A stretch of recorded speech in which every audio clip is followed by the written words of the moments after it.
What do you think about cartels, criminal groups being designated as a terrorist organization, like what was talked about during the past Trump administration?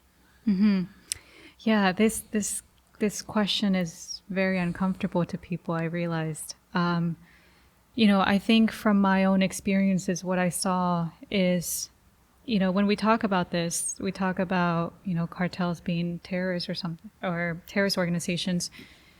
Are we analyzing, the motive, the action, or the effect? Because when I see the effect, it's the same. It's no different from the communities that were suffering under ISIS and the communities that are suffering under, what's going on between Jalisco Cartel and Carteles Unidos, or between what was happening in Guanajuato.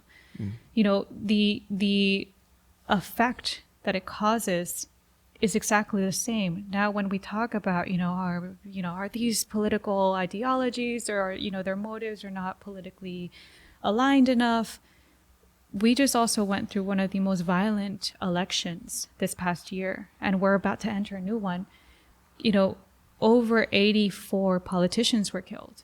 34 of them were candidates. 100 of them, 100 people that worked in the elections themselves were also murdered. I mean, there is an incentive for these cartel organizations to operate within that political space. And when people hear that, oh, this political candidate was assassinated, he wasn't assassinated because he was looking for change. No, he was assassinated because he was probably the candidate of one of the rival cartels, and you don't want that guy in there, so we shoot him. Yeah, absolutely. And we want to place our own. So definitely cartels. And when I say cartels, there's different factions, different groups. It's not a single solid group.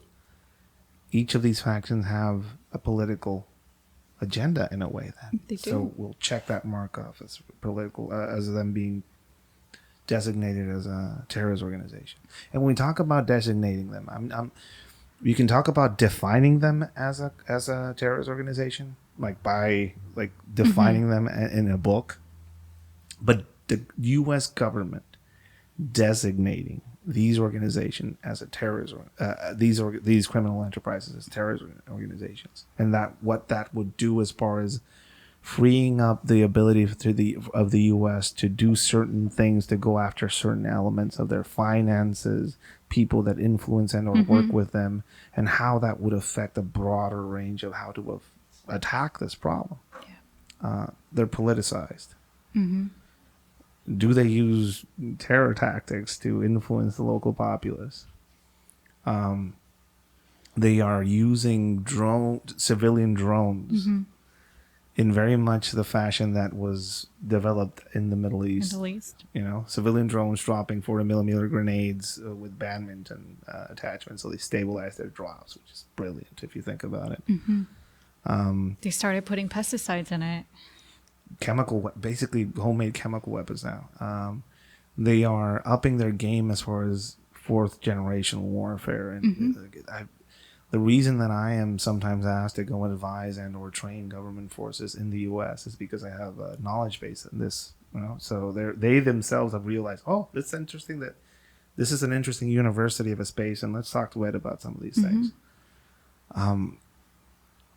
There was a threat to make them to designate them a terrorist organization when I think was done by Trump to pressure Mexico into enforcing its own borders, because they were dealing with the whole migrant caravan crisis, which is kind of petered out now. It's not at the top of the agenda anymore. What would you think the effects of them actually being designated a terrorist organization? What will that even look like?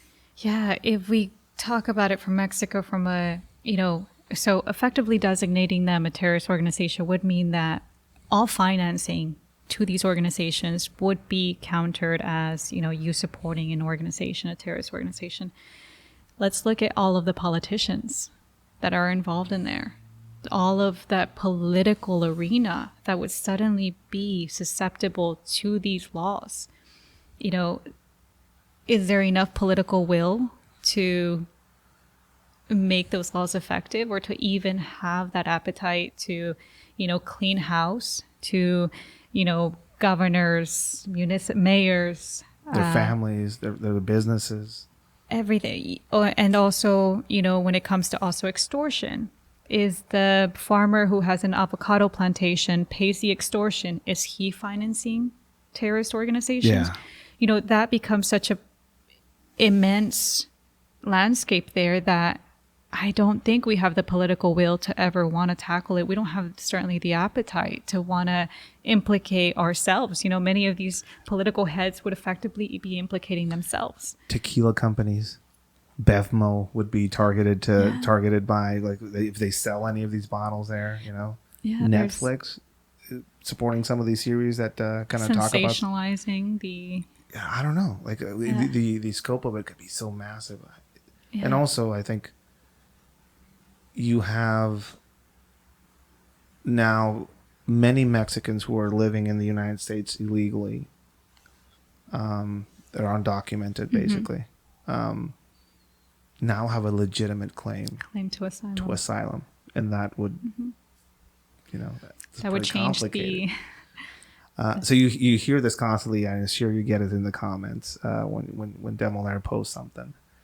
Let's get the U.S. involved. Let's send some drones down there. Let's send some ground forces down there. Some boots on the ground. What do you think that would even look like?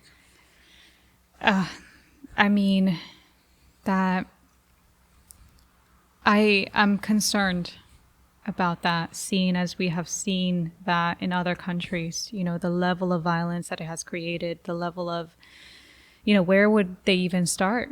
With who? Is it going to be a full nationwide invasion? Are boots going to go on the ground everywhere? Are they going to go in concentrated areas? Just entertaining that landscape. Yeah. It's because, it's also, these organizations operate within the people. Yeah. When I hear like a comment, let's just go fucking nuke them, or you're talking about entire communities here. Yeah. The problem is so pervasive because we've allowed it to become this way. They live, among us. Yeah. So what would that look like, and how would that look like? It definitely does breed a lot of concern, but it doesn't eliminate. Also, I have concerns with my own government. They're not even addressing the problem. Yeah. I'm interested to hearing your thoughts about that. I mean, it's not overseas. You can put every single Marine that you have in the U.S. on that border. It's not going to be enough to stop the massive wave of migration of people coming out of this country, fleeing a conflict. So I don't know. And also, we're tied by blood. So, like, family members on this side, on that side. There's a delusional aspect that Americans have that cartels are just in Mexico and they're not spread out all over the country in the United States. And that you can recognize them. Yeah, you can pointy boots and a hat. I think I don't know. It is such a complicated issue, and it's very much a regional issue that we, as the United States and Mexico, are completely economically, culturally, and blood tied. We just went through a pandemic where illegal farm workers were basically essential workers because they provided food. So that's an interesting aspect to that, right? And they are. Yeah. Hotels, restaurants, all the industry services, most of the, in the United States are directly tied to people irregularly moving through borders. And how that all ties into actually going after cartel organizations through using military force and trying to intervene in Mexico might be kicking a beehive that will, it's a very complex. Absolutely. And you talked also about the weapon systems that they have. That's going to be a very... I mean, they can take it out in planes. They can take it out on a plane if they wanted to. So that's an interesting aspect to it.